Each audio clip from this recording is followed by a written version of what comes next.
Hey, Sarah, is that something your way? Good afternoon, ladies and gentlemen. Welcome to the Board of County Commissioners meeting of May 30th, 2013. We have one agenda item today, and it's a presentation by the county administrator of his proposed budget for 2013 and 2014 and 15, I guess it is. So with that introduction, I'll turn the meeting over to Mr. Hunziker. Thank you, Mr. Chairman, members of the board. I would like to say I'll be brief, but we'll see how that goes. For the past several months, I've been telling the County Commission and the public that my biennial budget recommendation for fiscal year 14 and 15 will not be business as usual. As you know, staff has been preparing to recommend in this budget significant changes in how we pay for county government, while at the same time taking action to address major financial challenges that we expect to face over the next several years. Today, we begin the County Commission's review of the recommended biennial budget for fiscal year 14 and 15. Our budget review will focus not only on the major changes in revenue structure that will be recommended, it will also encompass in-depth review of the zero-based budget decision units for all of the 53 programs included in the budgets for county departments. My goal for this biennial budget are to significantly reduce property taxes without service reductions or layoffs, restructure revenue sources, and enhance compensation for our employees. Although the economy has begun to improve and the tax base is now recovering a small portion of the value it has lost over the previous 5 years, at this time I am not recommending any growth in the portion of our government funded with property taxes. It is important to remember, as we showed last year, even as property values and property tax revenues begin to grow, our revenues are not covering expenses. Therefore, we must continue to draw down reserves for the next several years to maintain our current level of operations. If we can maintain current austerity practices, revenues will eventually recover to the point reserves are no longer required to balance the budget. Although I am not recommending any reductions in force or in levels of service, the Commission does have the option of expanding some services or agencies by making corresponding reductions in other areas or by adjusting the tax rate. Even while making major changes in the revenue components of our budget, we have developed this budget within the context of a multi-year financial feasibility plan. However, because of the plan relies heavily on reserves that have to be stretched out over at least 4 more years, there is very little flexibility to identify additional funds without adjusting taxes. For every additional dollar from reserves we might want to add to this budget, we actually will need to draw down more dollars from reserves over the span of our planning period, which will quickly diminish the feasibility of our long-range plan. This will be discussed in more detail in our first workshop next week. Before getting into the details of the recommended biennial budget, a brief review of our recent history will provide some context. Over the past 7 years, from fiscal year 07 through 13, the county, this Board of County Commissioners, has reduced property taxes by $82 million, or 35%. The budget recommendation would reduce property taxes by an additional $19 million. Over the same time period, the county budget was reduced by $142 million, or 23%, and our staffing was reduced by 277 positions. Now, our economy is slowly rebounding, and our budget will again begin to grow. But we will still be far below the revenue budget amounts we worked with 8 years ago. The recommended net budget for fiscal year 14 is $517,782,312. That excludes the port, which is $65,311,370 more than the current year adopted net budget. Even with this increase in the recommendation, cumulatively, the county budget has declined by $70 million over the past 8 years. And property taxes, as recommended, are $101 million lower than they were 8 years ago. Due to the revenue restructuring plan, property tax rates for county operations are recommended to decrease by 25% and 13% in the incorporated and unincorporated areas respectively. At this early date in the property valuation process, we're estimating taxable values throughout the county will increase by approximately 3%. This recommended property tax reduction is a key link in the overall revenue restructuring plan. There has been much discussion about whether property taxes would actually be reduced if the healthcare sales surtax referendum is successful. This recommendation follows through and delivers on the promise to produce a viable budget with significantly lower property tax rates.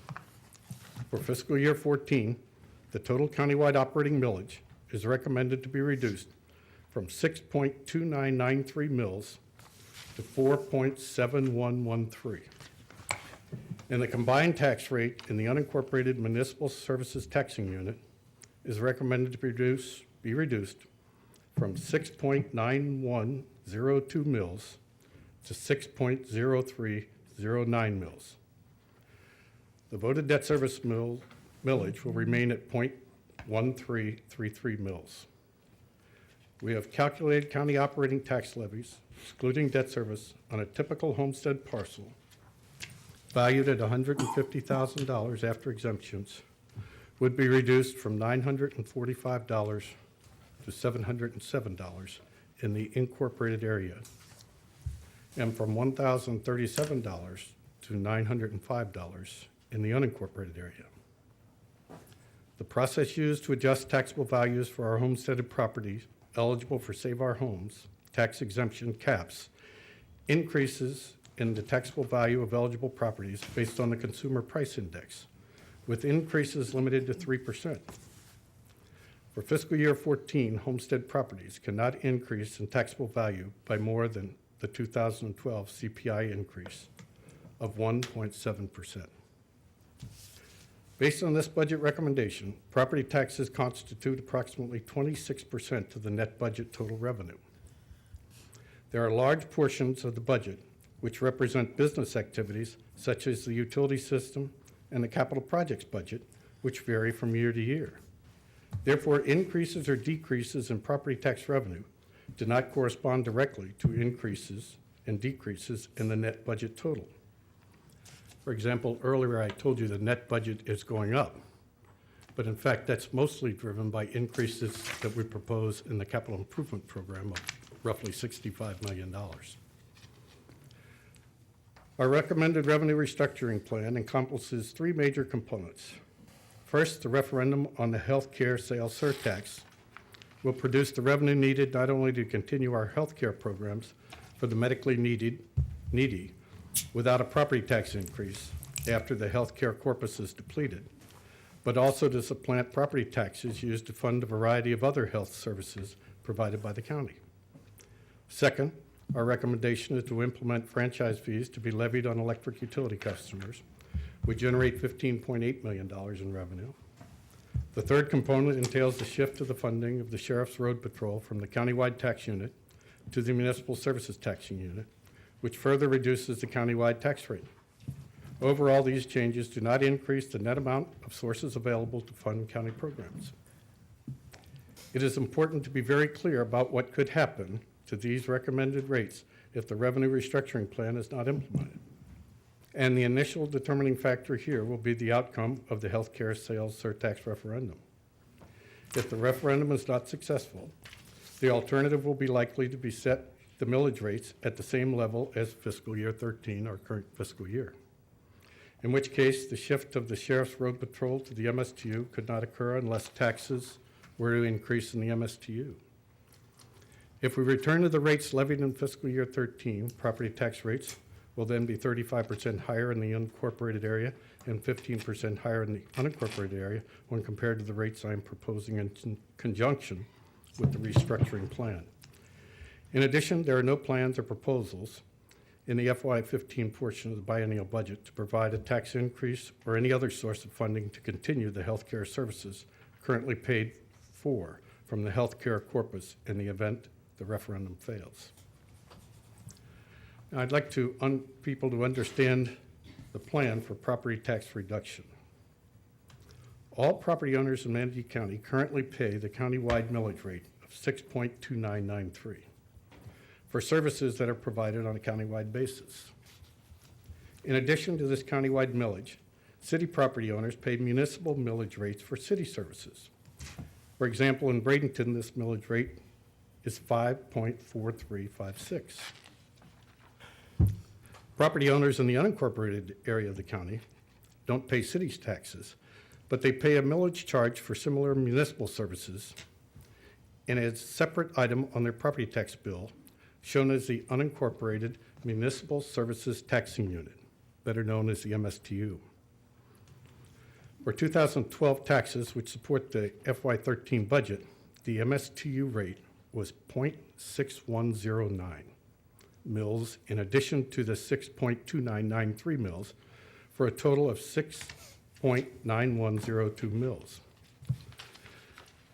I'd like to take you through something on the overhead here. This will show you how it actually works. At the top here, you see a city person that pays the countywide millage rate. It's the 6.2903 on the left. And on the unincorporated side, it's the combination of the countywide and that unincorporated rate of 0.61 for a total of 0.9102. Then you take the reduction in millage as a result of the passing of the half-cent sales tax, which would reduce the millage rate by 0.4179. Then the shift in the sheriff's patrol would reduce the millage rate in the countywide by 1.1701, but increase it in the unincorporated area by 0.4616. The franchise fee is a revenue that would inure to the benefit of the unincorporated folks and go to the MSTU. That would reduce the millage rate in the unincorporated area by 0.9230. What would result is the millage rate would then move with these three activities in the countywide base to 4.7113. That would be reduced from the 6.2993, a total reduction of 1.5880, which is a 25% reduction in the countywide millage rate. In the unincorporated area, the millage rate would be reduced to 6.0309, down from 6.9102, a millage reduction of 0.8793, which is a 13% reduction in the millage rate in the unincorporated portion of the county.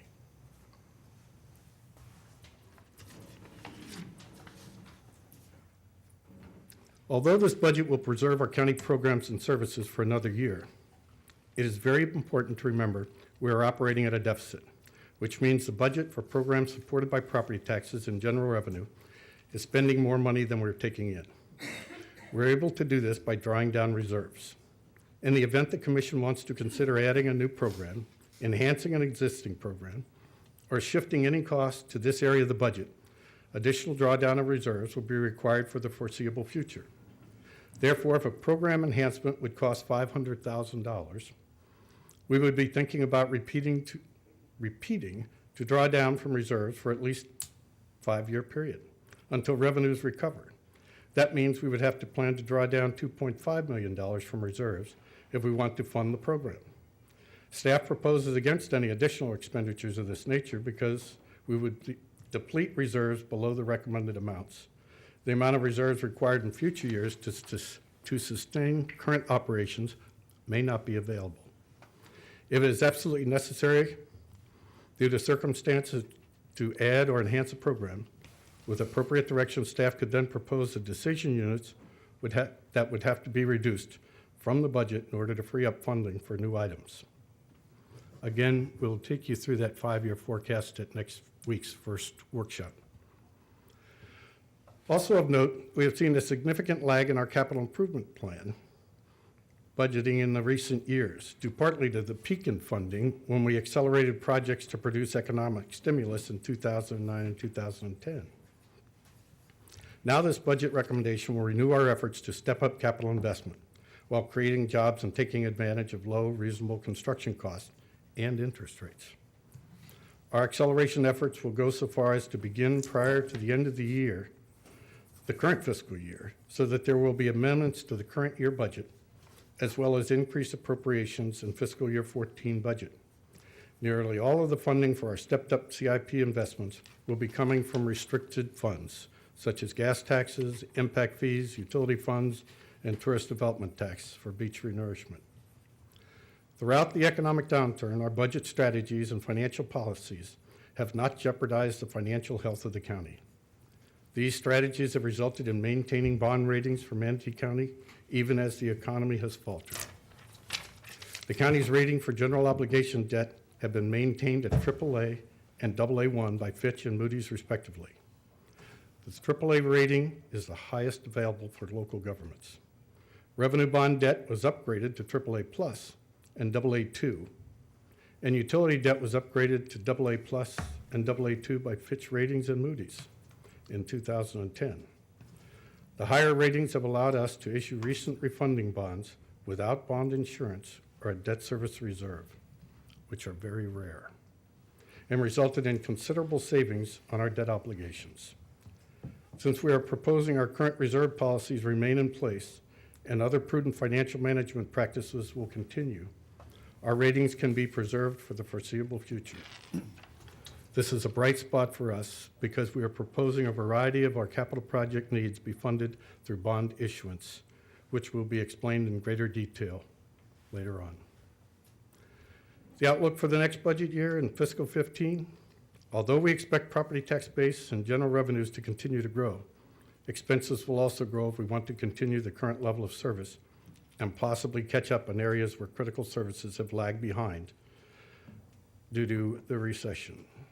Since we will be continuing to use reserves to balance the budget, we have to make sure expenses grow at a much slower rate than revenues, so we can gradually reduce the need for reserves. We will have to constrain the size of our government as we look ahead to the fiscal 15 budget. I believe our staff recommendations are putting us on track to accomplish this by not proposing new property tax supported programs, requiring additional staff in either year of this biennial budget, and not increasing the level of commitment to constitutional officers and outside agencies beyond what is required by law. In conclusion, as we prepare for our 8th year of austerity and revenue shortfalls due to previous reductions in property values, it is clear that there is an upward trend in our local economy, and many revenue categories are seeing growth. However, we continue to rely on the availability of reserves in our budget stabilization fund, which is the only reason we can continue the current level of our county services. However, without continued austerity, the budget stabilization fund reserves may not be sufficient to sustain those services until revenues recover. As we go into the new fiscal year, all of our decisions and actions should be geared toward preserving budget stabilization reserves and maintaining the smaller government ethos we have assumed throughout the recession.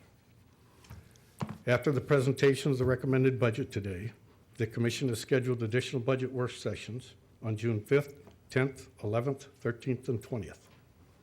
A budget reconciliation meeting at which the recommended millage rate will be approved is scheduled for August 1st. 3 public hearings will be held on the budget, one on June 20th at 6 p.m. and 2 in September. The September dates have not been scheduled. The first public hearing in September will be noticed to all taxpayers via the notice of proposed property taxes sent out by mail. The second public hearing will be noticed by a newspaper advertisement published in accordance with the requirements established by Florida statutes. I'd like to give you a couple of highlights that are in this budget.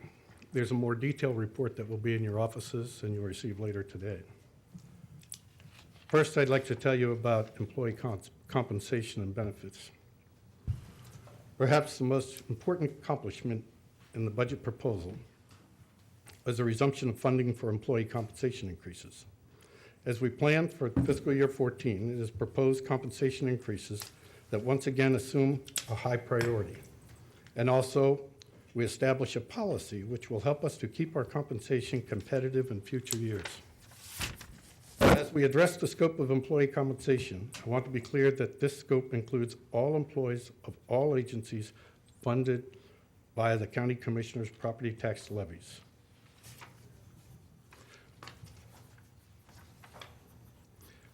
We now have a collective bargaining unit for one group of employees, and although we have to plan on offering that group the same compensation adjustments provided to other employees, the timing may vary slightly due to collective bargaining negotiations.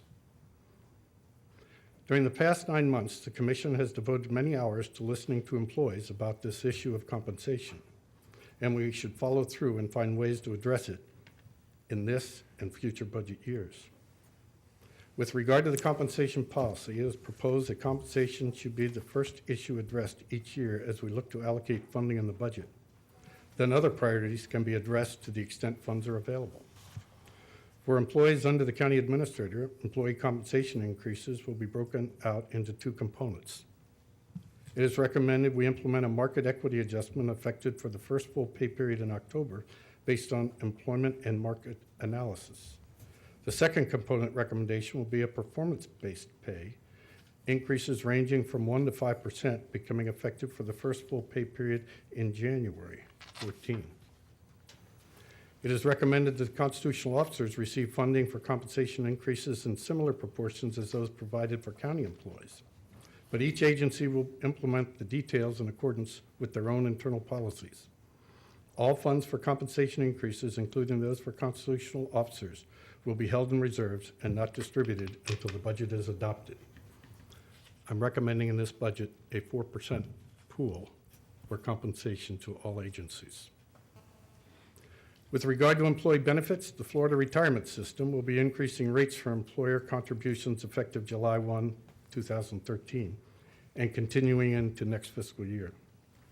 Although this does create a financial impact on our budget, the state has intentionally underfunded the retirement system in recent years, even as they began to require employees to contribute 3% of salaries. As a result, employers were paying artificially low rates, a practice that could not be continued for any length of time. The rate increase for fiscal 14 is inevitable and unavoidable. In the area of employee health benefits, even though we significantly decreased our premiums last year due to exemplary claims experience and changing provider networks, it appears current and projected claims costs can be managed without an increase in employer or employee premiums in fiscal year 14.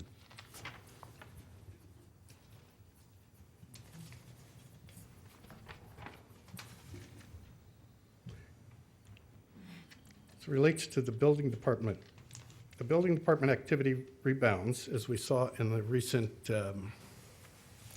dashboard report. The workload and development services department is also increasing, particularly in the area of permits and inspections. Permit and inspection services are being provided more efficiently than anticipated, so even though we added staff in fiscal year 13 to keep up with the workload increase, we can continue to cover operating expenses while reducing our fees again for the second year in a row. A 10% reduction in building permit fees and inspection fees is recommended in this budget. With regard to the planning and development fees, a study is underway that will determine whether current fees cover current costs. Adjustments may need to be recommended if inequities are discovered.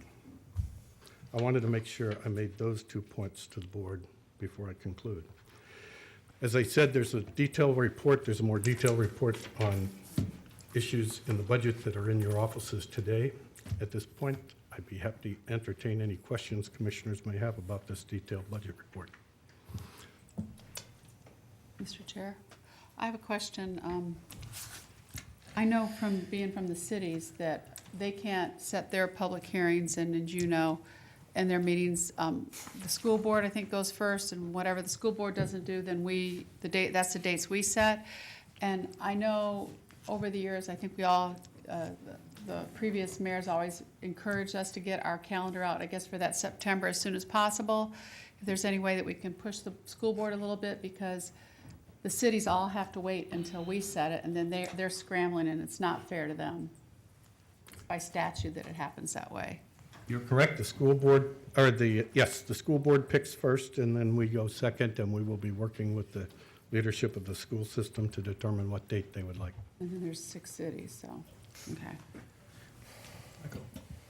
The franchise fee proposed, can we get the language that'll apply, I guess, contractually to the county as far as, I think it's a non-compete sort of addition to our current contract with FPL and others? Is that correct? I haven't had a meeting with Ray yet, but I think there's something that attaches to that. We have been working with the utility companies it's an agreement, and we've been working the details out with them. I guess we could provide you a draft or wherever we are in the final stage of those agreements to the board members. And maybe it's something that the cities already have. And does this also apply to Peace River as well? Are we working on an agreement with Yes. them as well? Okay. Yes. Betsy? Just a question about the planned use of budget stabilization funds. I have the chart that was given out last year, and it shows the projected drawdown in the budget stabilization funds. Is that remaining the same under this budget, or is it going to change? We'll update that schedule and provide it to you at the first workshop Okay, okay, with the latest information about how that all works. okay, because the projected increase in values, taxable values. Yes. Could you again just elaborate a little bit on that and how that relates to the Save Our Homes? You went over that pretty fast, and I just wondered if you could reiterate what you said in terms of the projected values, I guess, are projected to go up approximately 3%, but there's a limitation under the Save Our Homes about how that revenue will be accrued. Did you mention that? Well, officially, we hear from the property appraiser on June 1 with a preliminary number, and that's about 3%. We get the final number on July 1 that you base the budget on. When you come back for budget reconciliation, the date is August 1. Detailed information that supports that, we don't have any of that as of yet. We just know that overall, the property values in the county are about 3%. Okay. How that pans out between various parts of the county, and we don't have any of that yet. Okay. But as soon as we get it, we'll forward it to the board. But you had mentioned about the limitation on, how the taxable values cannot, go up except for what's allowed under the Save Our Homes. Jim, you want to go into a little more detail on that? Yes, there is a cap, and it's based on the CPI, and so for this year, the cap is 1.7%. So if you have a homestead property, your taxable value can't go up by more than 1.7%. But there are a lot of properties out there that are not homestead properties. There's and therefore, those could go up higher than 1.7%. In addition, there's new construction.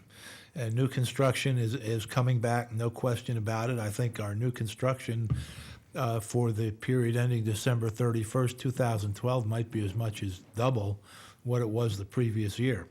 And so that's another component that gives you a percentage point or two maybe. And so you can get to 3% or even higher, even though the homestead properties are limited to 1.7%. Thanks. More detail to follow, I think, is the answer. So one more question, I'm sorry, Ed. In our follow-up meetings, could we look at different iterations of this, as we look more at the budget, if say us as a board, we may disagree with one, but we like another of these different highlights that you have, well, not the highlights, but the recommendations for individual millage decreases. Could we get different iterations of that at future meetings as to, how much dollars those represent and percentages? Sure. Okay.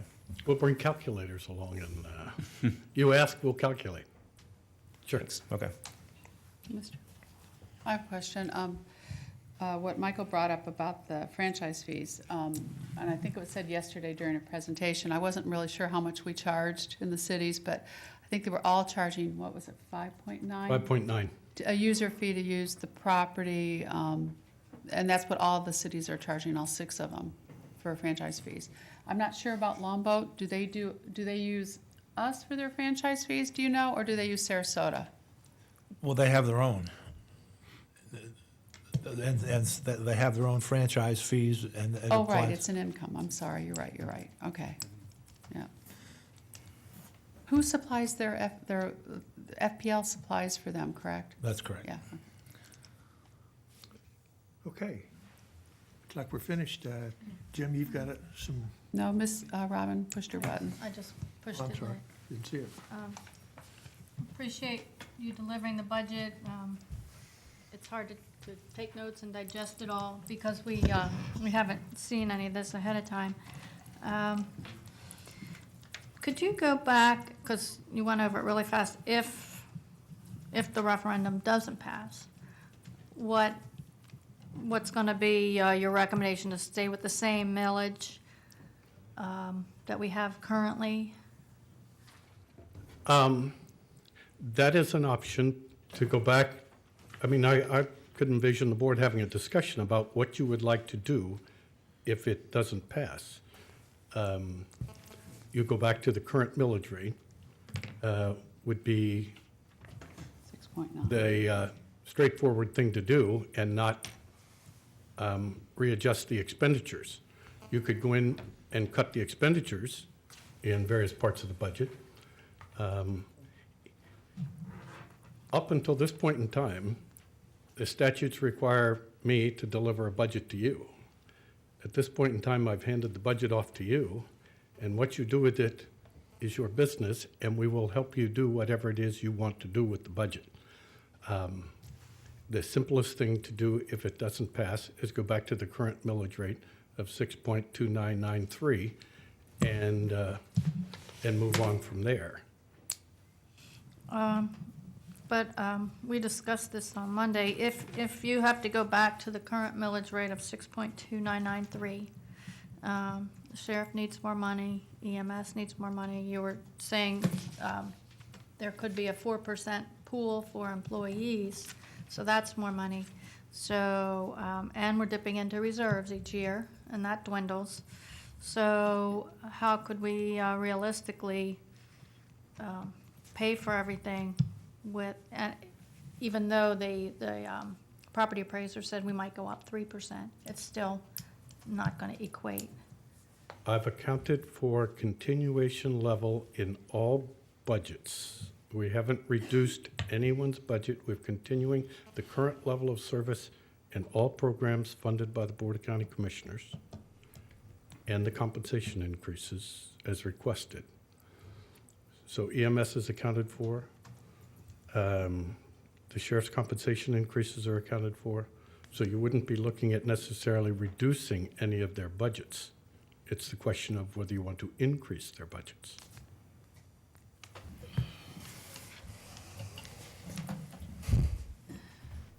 Baugh, then Commissioner Gallen. No, sorry, Benek. I'm sorry, who's? You're first. Okay. If I understand you, Mr. Hunsicker, you'd say that we'd probably need to look at increasing the millage, is that correct? If the Referendum does not pass. doesn't pass, you would go back to the existing millage rate as we know it today. And then we could decide on, how we wanted to proceed. I mean, it doesn't necessarily mean, and I don't want the people in Manatee to automatically think that if this referendum doesn't pass, that we're going to increase the millage rate. I don't want them to get that impression. That's No. why I'm asking. My point is, this year's budget, to go back to what I talked to you about in January with how will we pay, it wasn't about the expenditures in the budget, it was talking about the revenues and rearranging the revenues for a different mix of revenues. You would, without touching the expenditures, you put what I have put forward to you. If you don't like that or it doesn't pass, you go back to the way you are today, Right. which is the same millage rate you have today. Okay. No increase, no decrease, Just go back to where you are. Yeah. My only concern was I didn't want people that are watching this to automatically think that, we were going to increase millage, because we don't know. Very And- good point. and That was the reason I asked. Thank you. Commissioner Benak. Yeah, and I just wanted to follow up to what Robin asked. If the sales tax did not pass and we keep the millage rate the same, do we have enough money in our budget to accommodate the compensation changes that you stated? Yes, Okay, I wasn't clear on that. yes. Okay, thank you. That's all accounted for. Okay. Commissioner Whitmore. On that same issue, that's up until 2015, and that's what this whole indigent care tax is about. Because next year, you've said right along, we've all heard this, that we're fine until 2015, correct? Yes, So even though we're doing a 2-year budget, we wouldn't be doing a 2-year budget, because we are gonna have to figure out what we're doing in 2015 if it doesn't pass. as I stated in the 2015. message, I've made no assumption about what Right. you would do in 2015 if the sales tax referendum does not pass. What would you do? But if it doesn't pass, which, personally, If you I'm d- hoping it does, but if it doesn't, there is a $9 million hole that we either have to fill or not. Correct? Yes, And that's where we'd have to, even though this is supposed to be a budget through 15, we'd have to start figuring out what to do then. Yes. Correct? So we can't say we aren't or we are gonna do anything because we don't know what we're gonna do. correct. Okay. And Ed, we went through the highlights, and one of them was employee compensation for all Manatee County employees, Yes, sir. including EMS, sheriff. Were there any other recommendations as far as the sheriff's department, or that's your recommendation as of today, which would be 4% for compensation? That would be the only recommendation from the initial request from the sheriff's department. It's slightly higher for the sheriff to cover the request that he made of the board of 3 million and slightly higher than 3 million. It's a Okay. little bit higher than Little 4%. higher, okay. Thank you.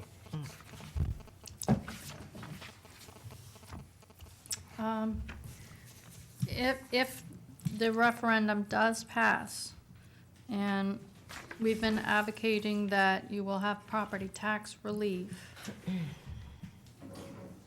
So if you're gonna be reducing the amount of money coming in from property taxes, Yes, then you're banking on the extra money coming in from the sales tax, yes, plus that your plan also incorporates shifting to the franchise fees. That's all part of your three-legged stool, correct? yes. I'm just indicating, if it didn't pass, are you still thinking about having the franchise fees as one leg remaining on the stool? That would be a discussion we would have amongst the board and the county administrators, whether you would still want to do that, and we could explain to you the implications of that. Okay. And I also thought that the sheriff needed 4.5, and then plus another 3 to even keep us up to competitive 2 or 3 years ago. We're still lagging behind on that. Is that factored into this budget? Whether it passes or doesn't, is it factored into the budget? No, it covers his compensation request of 3 million and change. Okay. And he will be here to visit with you on the 20th of the month Mm-hmm. about his budget and his request. Okay. You had also touched on our rating credit, our credit rating. It's one of the highest that we can go. So to say about the property tax relief might help our credit rating. We can't go much higher, We have, according to Moody's that we're at. excuse me, we have some credit ratings that are not at the AAA status that we could get there. The AA plus, the AA1, the AA2s, those could move up. And then that would affect our borrowing power. Yes. If we need to borrow for capital improvements, like we were talking about the 44th Avenue and so forth. We will be proposing to you in this Bridge. capital improvement program several financings during the year. for projects to keep them moving along and to expedite them. Okay. There are opportunities that we would like to take advantage of because of the credit markets are in the right place, because your credit rating is in the right place, because the projects are ready to go, but for money, everything is lined up. If you're willing to borrow money, we can show you how we can do that and take advantage of the markets and move the projects, put people to work. All right. And I also just wanted to clear up something for the public, and I had written this down, but maybe it wasn't correct.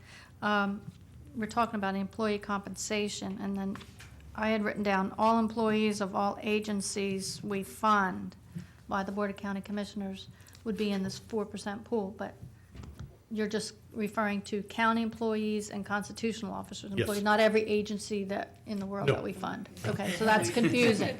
Okay, thank you. you for clarifying. I wanted to Yeah. clear that up. Thank you. Because, yeah, that's a good. That's it, thank you. Mr. Seaver.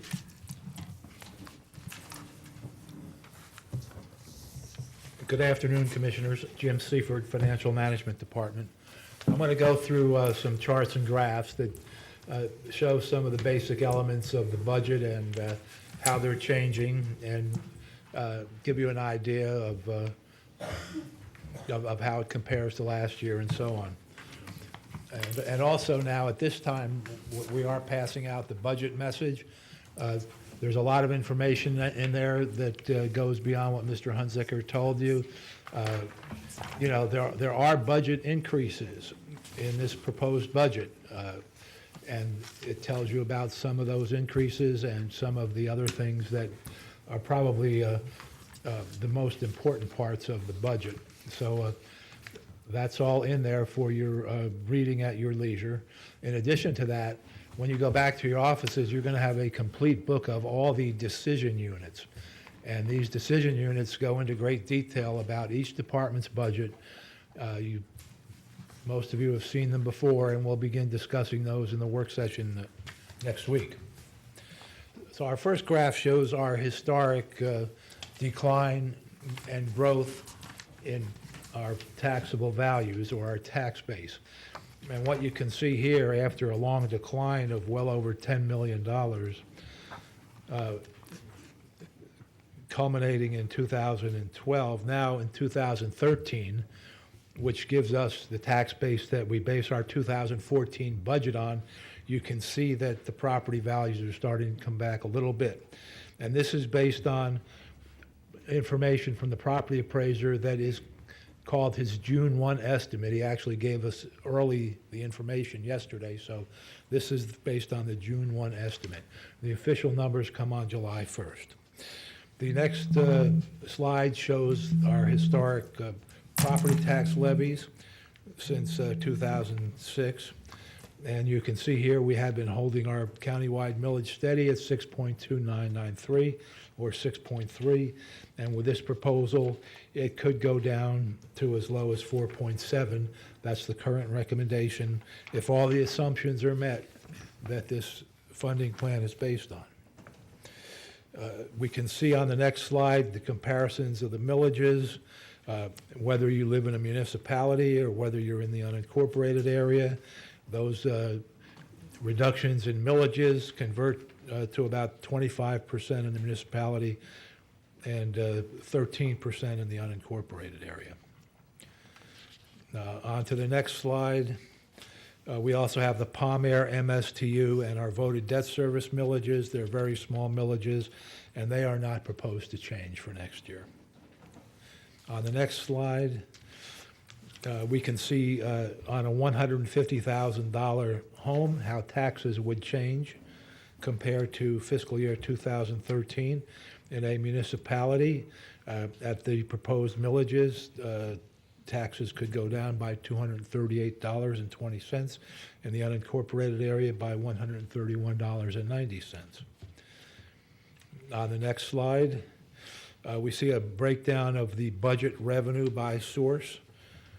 We can see that property taxes are 26%, and previously property taxes in the proposed budget were usually up around 35%. So you can see proportionally we're funding less of this proposed budget with property taxes and more with other diversified revenue sources. Our intergovernmental revenues come to about 11% of the budget. Our revenues from licenses, permits, fines, interest, and miscellaneous sources come to about $106 million. Charges for services, $193 million or 37%. That's mostly the utility system. And then the other taxes, such as sales tax, local option gas taxes, and so on, come to about 6%. On the expenditure side, we break it down in accordance with the state chart of accounts. General government is about 14% of the budget, transportation about 6%, public safety about 26%, human services about 3%, culture and recreation about 4%, physical environment, that's mostly the utility system, 27%, and capital outlay, 12%.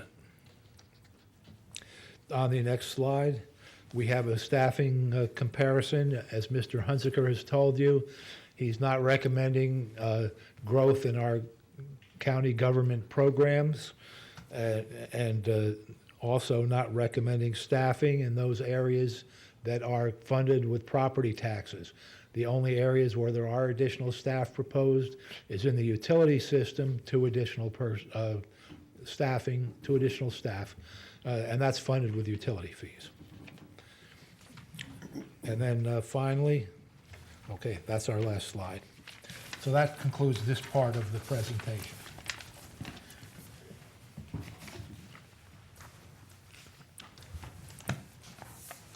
Commissioners, if I might take a moment, I'd like to ask Angie Bibler to come up and join me.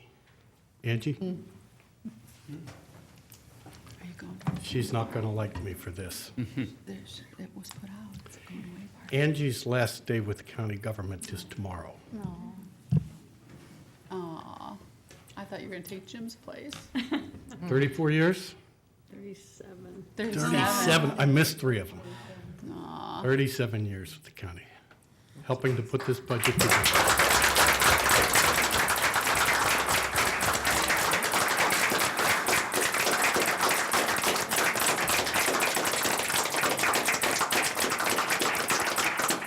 I purposely skipped out on that option because I didn't want to have to write a speech during budget season. Yeah, good girl. I do, it's been a long ride, but it's been fun. We've had good times and bad times, and I looked at my records the other day, and I started in Manatee County as a record specialist 1 at $3.84 an hour. Wow. So, as a college graduate, I thought I was doing pretty good. And it's been good. I would regret today that my confidant, my mentor, my instructor, and the person probably who's taught me more than anything, Dan Schlant, is not with us, but he deserves a lot of the credit for all the fun we've had. And of course, Jim has been a tremendous support and just a brilliant person to have to work for. I've said many times, I don't know how he puts up with all of us who aren't quite as brilliant in the financial area, but he does a marvelous job for the county. And Mr. Hunziker is the most astute financial administrator you've ever had, and you should appreciate him. Thank you very much. Thanks.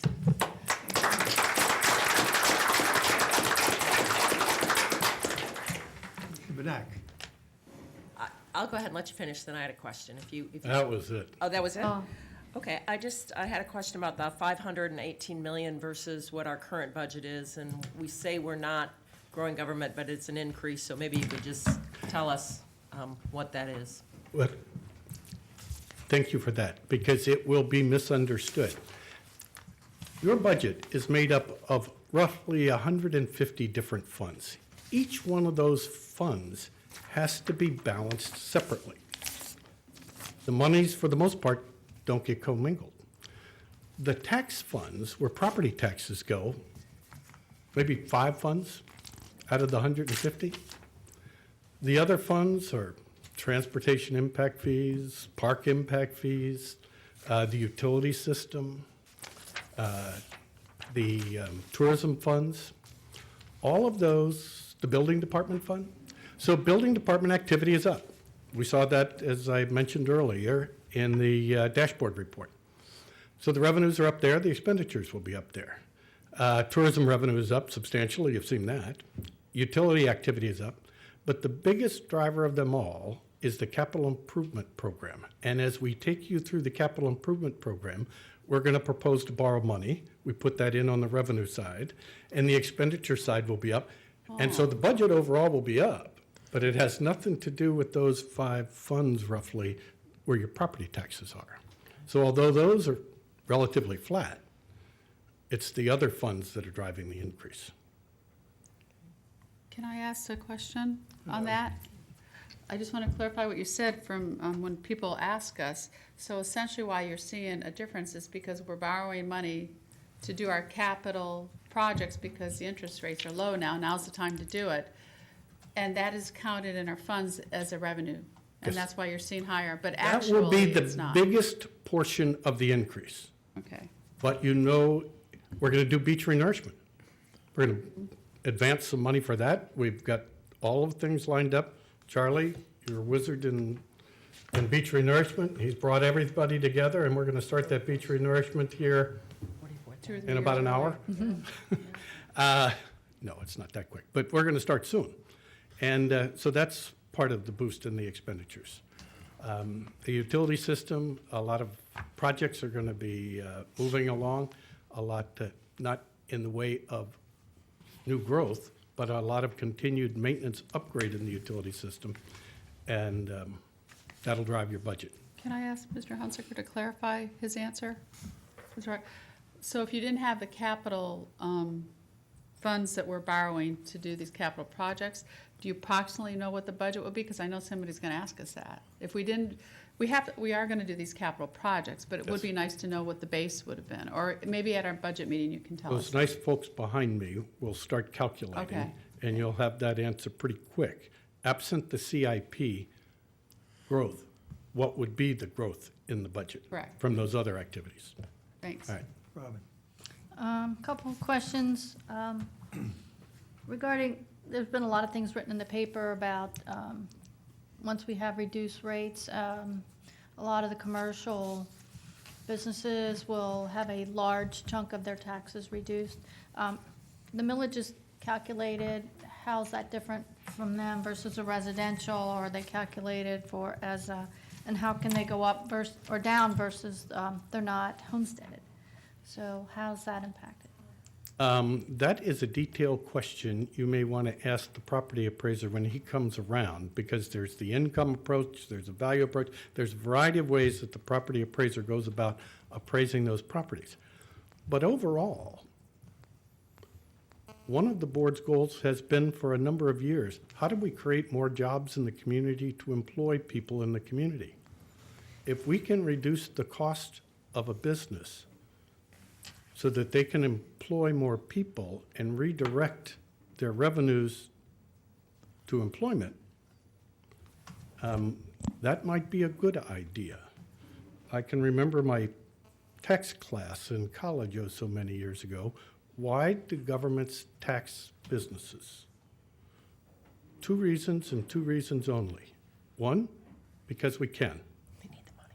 2, they don't vote. Businesses are not a consumer for the most part of government services. People are. You should tax consumers, but we can tax businesses, and we do, but you got to keep a balance. You don't want to run businesses off by overtaxing them. We're seeing that today in a national sense in California. They're running businesses off. It was years ago when you were recruiting businesses, people used to go to the Northeast, and it was pretty easy to recruit a business from the Northeast. These days, you see a lot of people going to California because of the way they tax businesses. So there's a balance to be drawn. But all in all, if we could reduce the tax burden, we could help our business community expand, grow, employ people. You can look at it one way or the other, but I mean, that's part of the strategy is to create jobs for the people in the community. Three more thing. And I know that the purpose of this change, being bold, is to shift the burden from property owners to everyone, and I understand that.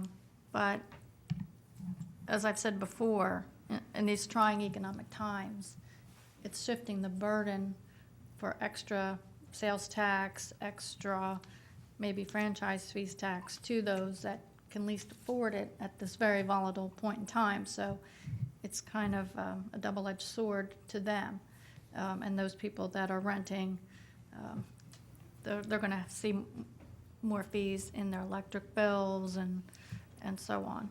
So it's just, as we said, it's regressive to some of the lowest income earners or producers in the county at this volatile time. We prefer to take a look at, we are balancing our portfolio of revenues. If we were penalizing, and it's all in the mindset, the utility franchise fee is putting no more burden on those that would pay it than that's already being paid throughout the balance of the county in each of the municipalities. The sales tax is being paid up and down the west coast of Florida. If we were going above and beyond what everyone else was paying, I would take it as a burden. But if you're going to pay more, you can always say it's a burden. But we're equalizing and then reducing property taxes to be more competitive. It's an equalization, but I know it's in the eye of the beholder, and that was what we'll hear about when we get the ballot results at the end of the month. In the pie chart that was provided, I was just hoping that maybe next week you could have sister charts of what the percentages were and what they are proposed to be, just so we know what the breakdown was. Okay. And then lastly, on the staffing summary by department, the only two that you're recommending is in the utilities. But I know, speaking with Mr. Bernat, we might need some extra in code enforcement and his building and development department. When you see the department's desired decision units, there's requests all over the place for more money. And when you talk to the departments, because you will hear from each department director about their budgets and what they requested, and you'll have the opportunity to ask them why. And they'll give you the why they want them. And you'll be able to make your own decisions about that. Okay, so at the present time, But let me answer on the building department. We're increasing the building department by 3 positions this year because the activity is up now, as you saw. And so that just carries over into next year. So it's not an increase to next year. It's just an increase already in this year that will carry over to next year. So Was we've that taken care. was that already in last year's? Budget, No, so No. that's new. So those are 3 new. that's in this year's budget. You'll see that. And the board has adopted a budget policy, or a policy, several years ago that gave the administrator the authority to make changes during the year in staffing as long as they stay within the budget. Because what happened years ago, which got us behind the power curve in building and development services, is the only time they could change was at budget time. And activity picked up during the boom years, and we couldn't keep up. The staff couldn't keep up during those days, and we fell behind. And there was a lot of disenchantment in the building department and in development services in the planning area, because the answer was always, well, we got to wait till the budget. And the customers didn't want to hear that. Now, if we need more people, and we'll just hire them. If we need more money, we'll be back in front of you with a budget amendment. But we plan on keeping up with the demand so that we can keep the customers happy, Okay, and meet the demand.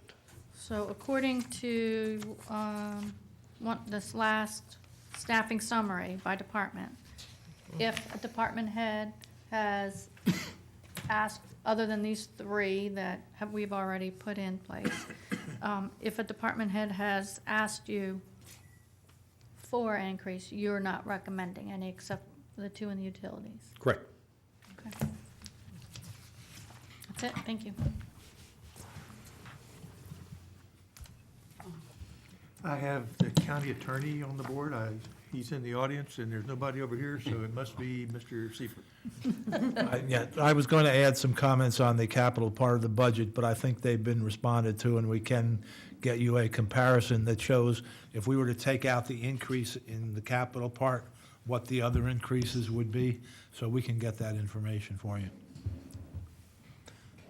Commissioner Whitmore and then Commissioner Chapman. Yeah, and as for those of us that have had to do this, as long as you were within the budget, in the past, the administrators at the county probably were never given that leeway, but I know in the cities they were. As long as you stayed within your budget and, you were fine, because that's what the administrator was responsible for. And I want to thank you, Mr. Hunsaker, for doing what you've done. We've been saying that, and you've been assuring, and I guess the little numbers people behind the scenes for the last 6 months have been assuring that we've possibly been able to offer tax relief to the property tax citizens that are paying property taxes. And I know that they would be appreciative if this does happen. And again, your staff has gone well above and beyond trying to figure out ways for this to happen. And I think it's, I've been here since it crashed in 2006 or 7 when you came. And it hasn't been fun since. I mean, we've been through a really rough time now, and now we're slowly starting to recoup, and we have to be very cautious. So I appreciate you, Jim, being conservative as usual. And will you be with us next year for the next year's budget? I mean, to help us. Yes, that's my current schedule would take me through the next budget process. Okay, good, okay. All right, I just wanted to thank you. This wasn't easy, and Then I'm all alone. I know. So you've done a Little good people job. will help. Thanks. Well, I'm going to take the chair's prerogative of having the last word here. One of the characteristics of leadership that I admire very much is consistency. And I have to congratulate you on the fact that for at least 6 months, almost 6 months, you've been carrying the same message to us. And there's a lot of people in this community that apparently haven't been listening to you like we have up here. And I just wanted to say, I think you've been consistent throughout. You've told us all along what you were going to do, what you were going to say.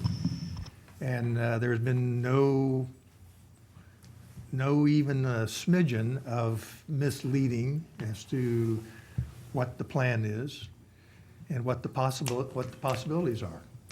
So thank you on behalf of myself and I hope for this board, thank you for what you've done and that terrific staff behind you that put this budget together. Thank you.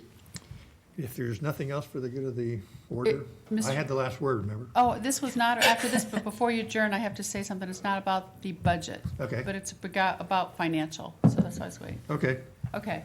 I didn't know this, and I probably should have for years now, but staff found me this. And we'll be talking about this later on, but we've heard about non-citizens tapping into indigent care and all this stuff. There is a Medicaid, which I didn't know this.